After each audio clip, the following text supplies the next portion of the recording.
요한복음 11장 39절 말씀 우리 함께 봉독하시겠습니다.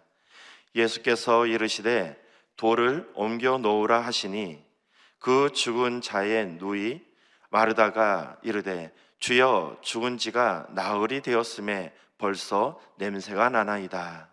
아멘. 저는 오늘 본문 말씀을 근거로 해서 포기하기에는 이르다라는 제목으로 함께 은혜를 나누도록 하겠습니다. 우리 함께 따라해 보실까요? 포기하기에는 이르다.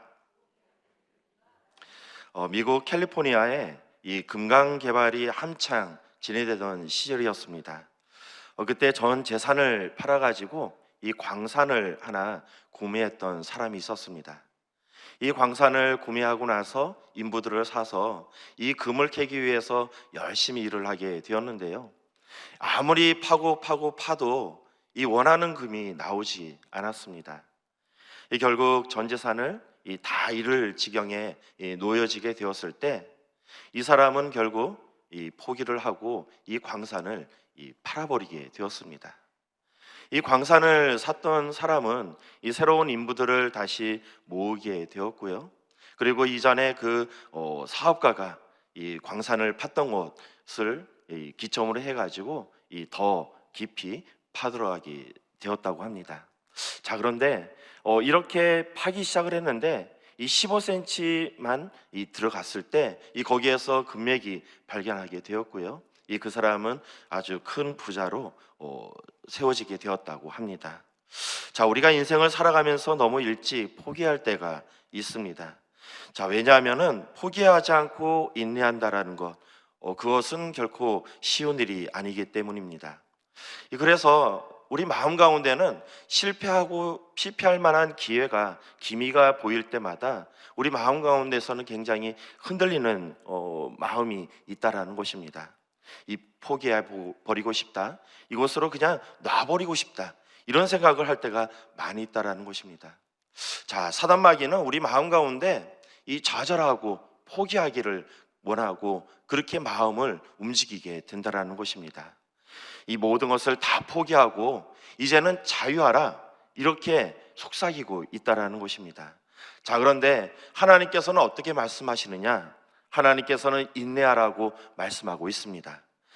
우리 히브리서 10장 36절 말씀인데요, 제가 한번 이 말씀 올려드리도록 하겠습니다. 너희에게 인내가 필요함은 너희가 하나님의 뜻을 행한 후에 약속하신 것을 받기 위함이라. 하나님께서는 인내하라고 말씀을 하시는데요, 왜 인내하라고 말씀하시냐면은 하나님의 뜻을 행한 후에 약속을 받기 위해서는 인내의 과정이 필요하다 말씀하고 있는 것입니다. 자, 오늘 본문 말씀을 살펴보니까 이 베다니에 사는 나사로의 가정에 대해서 이야기를 하고 있는데요, 예루살렘 외곽에 베다니라는 이 마을이 있었습니다.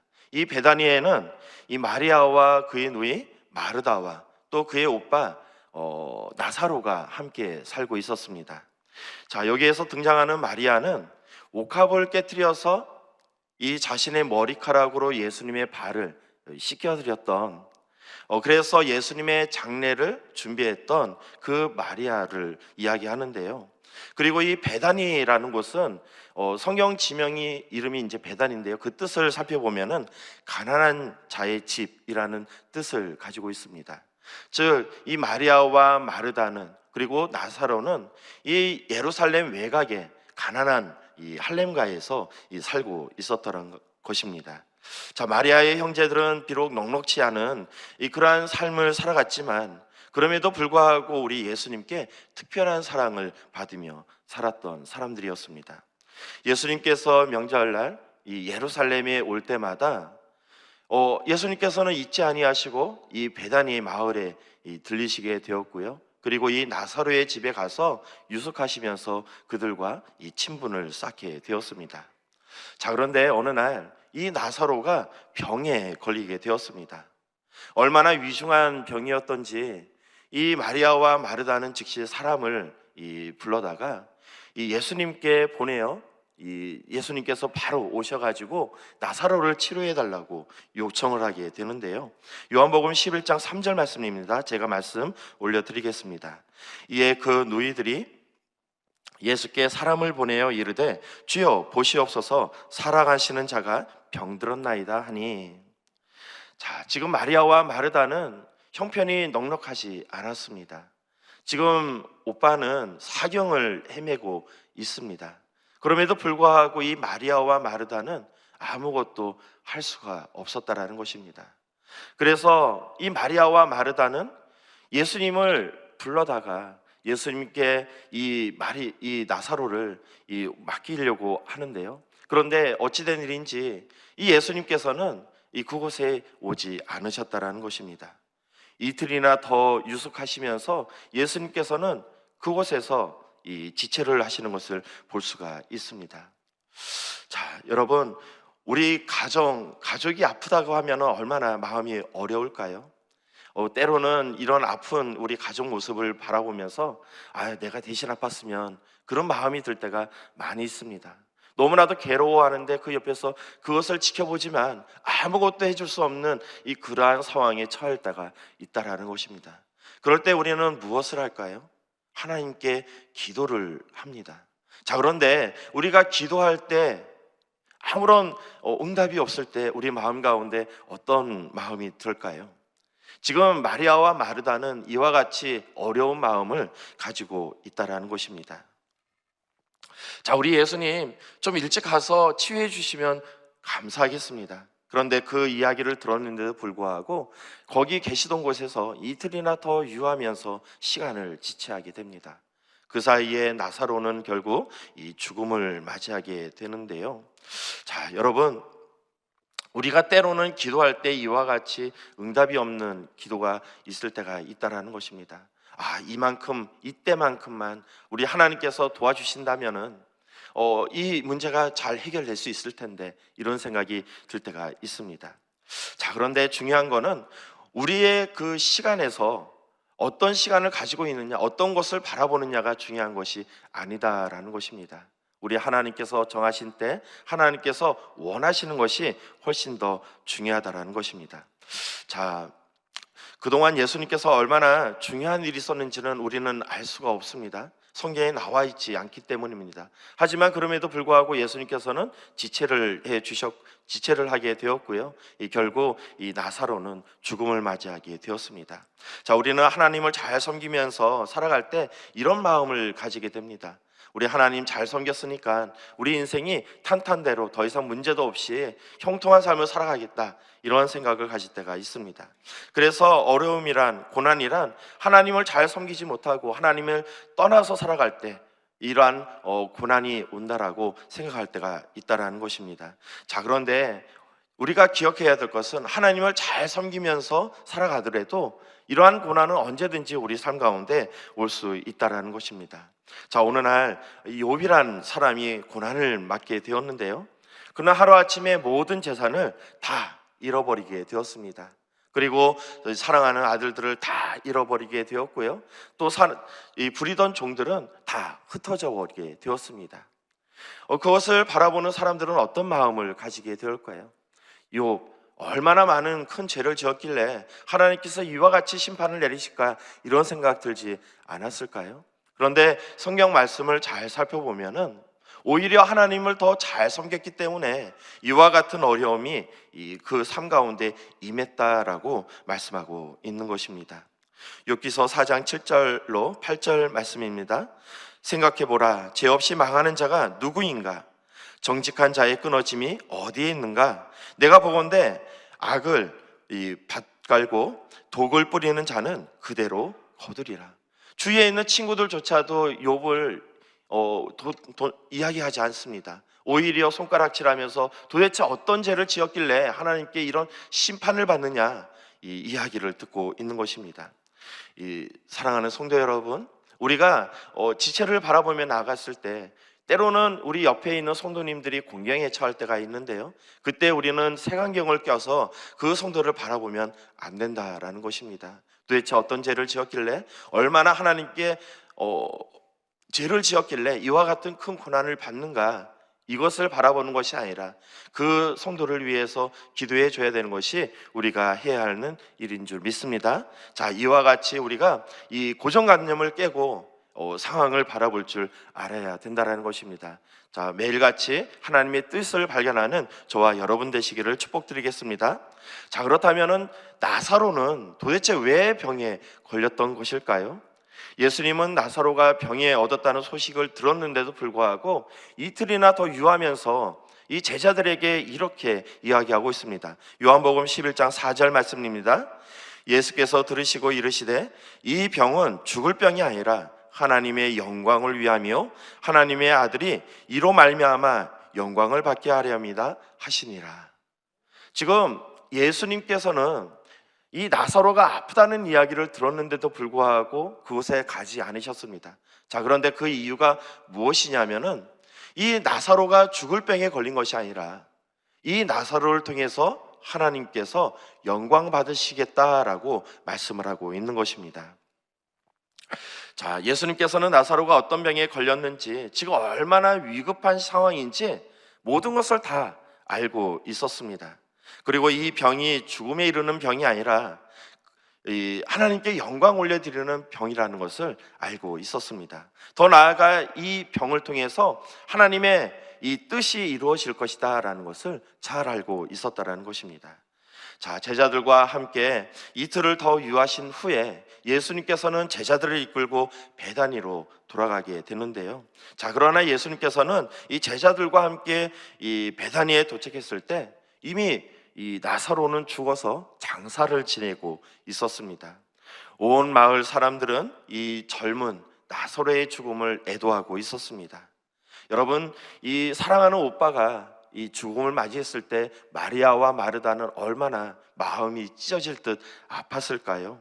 마리아는 제자들을 이끌고 베나니로 들어오고 있는 예수님을 보자 그 마음에 참고 있었던 그 서러움과 원망이 한순간에 터져버리게 됩니다. 요한복음 11장 21절 말씀입니다. 마르다가 예수께 여짜오되 주께서 여기 계셨더라면 내 오라버니가 죽지 아니하였겠나이다. 자, 우리는 스스로 우리 하나님이 일하시는 능력을 한계 지을 때가 있다라는 것입니다. 예수님께서는 지금 이 마리아와 마르다는 어떤 생각을 가지고 있냐면요, 예수님께서 이 나사로가 죽지 않고 살았을 때 비록 사경을 해먹고 있는 상황이었지만은 그 시간에 예수님께서 오신다면은 이 나사로는 얼마든지 살 수 있다, 이런 생각을 하고 있었습니다. 자, 그런데 이 나사로가 죽자 그 한날의 그 기대가 모두 무너지게 되었다라는 것입니다. 자, 우리도 인생을 살아가다 보면 이럴 때가 있습니다.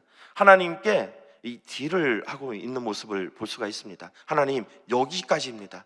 여기까지 이 안에서 하나님께서 은혜를 주신다면은 제가 다시 일어날 수 있습니다. 자, 그런데 이 한계를 넘어버리면은 어쩔 수 없는 것 같습니다. 이와 같이 한계를 지을 때가 있다라는 것입니다. 자, 여러분, 우리가 생각해야 되는 것은 이 하나님은 그 한계를 넘어서 일하시는 분이라는 것입니다. 우리 하나님 성경 말씀을 살펴보니까 천지와 만물을 창조하신 우리 하나님이시요 죽은 자도 살리시는 하나님이라고 기록되어 있습니다. 그러므로 우리가 하나님을 한계 지어서 생각하면 안 된다라는 것입니다. 자, 이런 마르다를 바라보면서 예수님께서 말씀하시는데요, 요한복음 11장 23절 말씀입니다. 예수께서 이르시되 내 오라비가 다시 살아나리라. 지금 예수님께서는 나사로가 다시 살아날 것을 이야기하고 있습니다. 자, 그런데 이 한계에 갇혔던 이 마리아와 마르다는 어떻게 그것을 받아들일까요? 예, 맞습니다. 나중에 이 세상이 심판받고 나서 나사로는 다시 부활할 것입니다. 그렇게 해석을 하고 있다라는 것입니다. 자, 예수님은 분명히 나사로를 보고 다시 살아날 것을 이야기하지만은 이 자신의 한계에 갇혔던 이 마리아와 마르다는 그 이면의 그 하나님의 능력을 바라보지 못하고 있다라는 것입니다. 여러분, 한계를 깨시기 바랍니다. 그래야지 우리가 하나님의 그러한 놀라운 기적을 체험하며 나갈 수 있게 된다라는 것입니다. 자, 우리가 바라봐야 하는 것은 지금 현재를 바라보는 것이 아니라 세상의 눈으로 세상을 바라보는 것이 아니라 하나님의 눈으로 세상을 바라보면서 그 한계를 넘어서 일하시는 하나님을 바라보며 나아가야 된다는 것입니다. 자, 예수님께서 나사로가 살아 계실 것을 말씀하시면서요, 그리고 나서 이 죽은 나사로의 무덤가로 이 자리를 옮기게 됩니다. 자, 그리고 나서 예수님께서는 뭐라고 이야기를 하시냐면은 마리아와 마르다에게, 자, 지금 나사로가 죽어 있는, 그래서 장사 지내고 있는 그 무덤의 돌을 옮겨 놓으라라고 말씀하고 있습니다. 자, 그런데 그 이야기를 들었던 이 마리아와 마르다, 그 마음은 어땠을까요?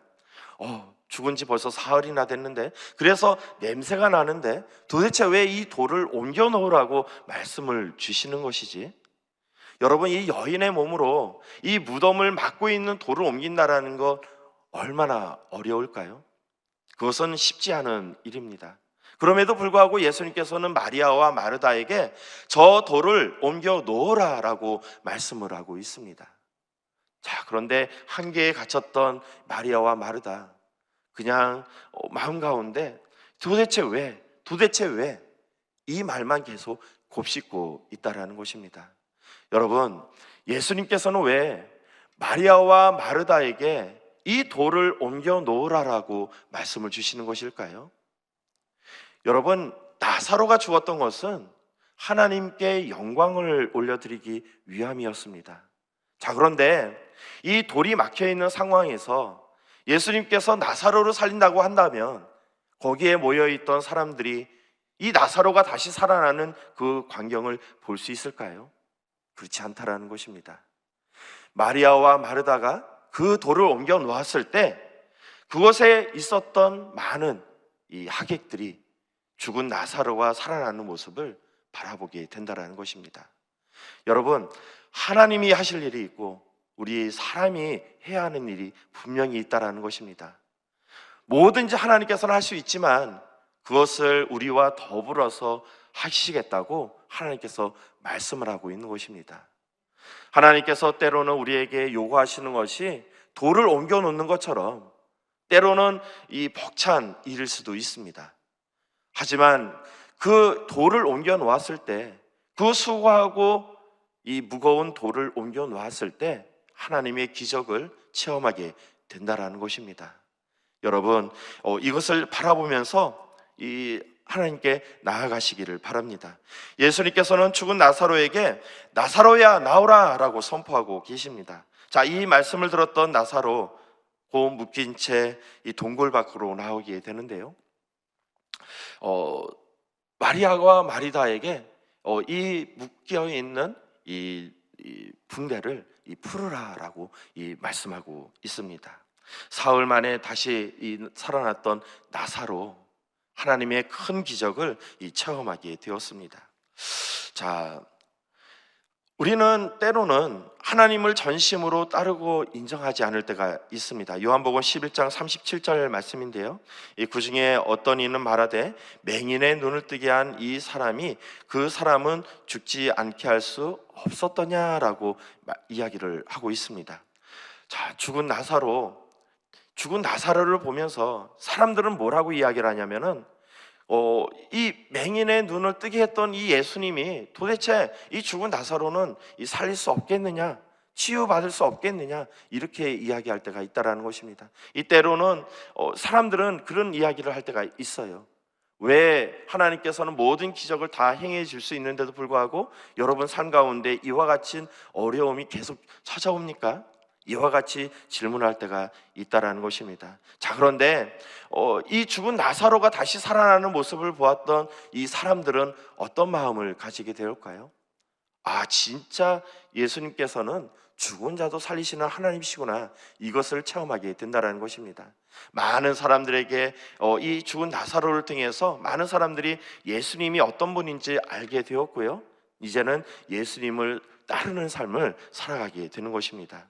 자, 때때로 우리가 인생을 살아가다 보면은 우리가 생각하지 못했던 일들이 일어날 때가 있습니다. 그때 우리가 바라봐야 하는 것은 이 이분론으로 세상을 바라보면 안 된다라는 것입니다. 도대체 하나님의 어떤 죄를 지었길래, 어떻게 하나님의 말씀에 벗어난 삶을 살았길래 이와 같은 어려움을 겪고 살아가는가, 우리는 이렇게 정지하며 판단하며 살아가면 안 된다라는 것입니다. 분명히 하나님께서는 이 문제를 통해서 하나님 나라를 세워가실 것이고요, 그것을 바라보면서 우리는 그를 위해서 함께 기도해 줘야 한다라는 것입니다. 문제를 만났을 때 우리가 해야 하는 것, 기도하는 것입니다. 그리고 하나님께서 말씀을 주셨을 때 때로는 무겁고 어려운 거지만 순종하며 나아갔을 때 하나님의 기적이 우리 삶 가운데 임하게 될 것입니다. 우리는 이러한 기적을 통해서 우리의 믿음이 세워지게 되는 것이고요, 주위에 있는 사람들은 이러한 모습을 통해서 하나님이 어떠한 분이라는 것을 깨닫게 될 것입니다. 자, 포기하지 마시고 끝까지 기도하시기 바랍니다. 매일같이 믿음으로 하나님께 나아가시기를 바랍니다. 그러므로 매일같이 기적을 체험하며 나아가는 저와 여러분 되시기를 주님의 이름으로 축복드리겠습니다. 아멘. 기도하시겠습니다. 사랑과 은혜가 충만하시고 하신 아버지 하나님, 너무나도 감사드립니다. 아버지 하나님, 우리가 낙심하지 아니하고 인생을 살아갈 수 있는 것은 늘 하나님께서 우리와 함께 하시기 때문입니다. 때때로 아버지 하나님 포기하고 싶은 마음이 아버지 하나님 들 때가 많이 있습니다. 그럴 때마다 우리의 마음을 붙들어 주시옵고 끝까지 인내함으로 하나님께서 허락하시는 모든 것을 받아 누리는 우리가 될 수 있도록 축복하여 주시옵소서. 아버지 하나님, 한계를 뛰어넘는 하나님을 바라보며 나아갑니다. 오늘도 인생의 수고와 무거운 짐을 하나님 앞에 다 내려놓습니다. 이제 아버지 하나님께서 친히 인도하여 주시고 축복하여 주시고 아버지 하나님 응답받는 삶을 살아갈 수 있도록 복을 내려 주시옵소서. 오늘도 귀한 헌물을 가지고 오신 우리 성도님들 계십니다. 오늘 예물을 올려드렸던 손길마다 하나님께서 기억하여 주셔서 만복의 복을 다하여 주시고 오늘도 새벽을 깨워 제단을 쌓고 나아가는 우리 성도님들 삶 가운데 함께 동행하여 주시옵소서. 모든 기도 우리 구주 예수 그리스도의 이름으로 기도드리옵나이다. 아멘. 하늘에 계신 우리 아버지여, 이름이 거룩히 여김을 받으시오며 나라가 임하시오며 뜻이 하늘에서 이루어진 것 같이 땅에서도 이루어지이다. 오늘 우리에게 일용할 양식을 주시옵고 우리가 우리에게 죄 지은 자를 사하여 준 것 같이 우리의 죄를 사하여 주시옵고 우리를 시험에 들게 하지 마시옵고 다만 악에서 구하시옵소서. 나라와 권세와 영광이 아버지께 영원히 쌓옵나이다. 아멘. 할렐루야. 귀한 하나님 말씀을 주신 우리 하나님께 영광의 박수 올려드리겠습니다. 자, 이 시간 우리 기도하는 시간입니다. 먼저 나라와 민족을 위해서 기도해 주시고요, 그리고 우리 교단을 이끌어 가시는 이영훈 대표 총회장님, 우리 여의도 순복음 분당교회를 이끌어 가시는 우리 황선우 담임 목사님 귀한 사역을 위해서 함께 기도하도록 하겠습니다. 이제 새생명 전도 축제가 얼마 남지 않았는데요, 우리 마음 가운데 태신자를 품고 기도하는 줄 믿습니다. 우리가 이 태신자를 놓고 기도했을 때 이 하늘문 열리고 또 하나님의 기뻐하시는 이 천국 잔치가 열릴 줄 믿습니다. 우리 새생명 전도 축제를 위해서 기도하며 나아가도록 하겠습니다. 또한 오늘 귀한 선교 사역을 감당하고 있는 우리 선교사님들을 위해 기도해 주시고 또 개인 각자 기도의 문제를 놓고 또 오늘 선포되어졌던 이 말씀을 생각하면서 우리 주여 삼창하시고 함께 기도하시겠습니다. 주여, 주여, 주여.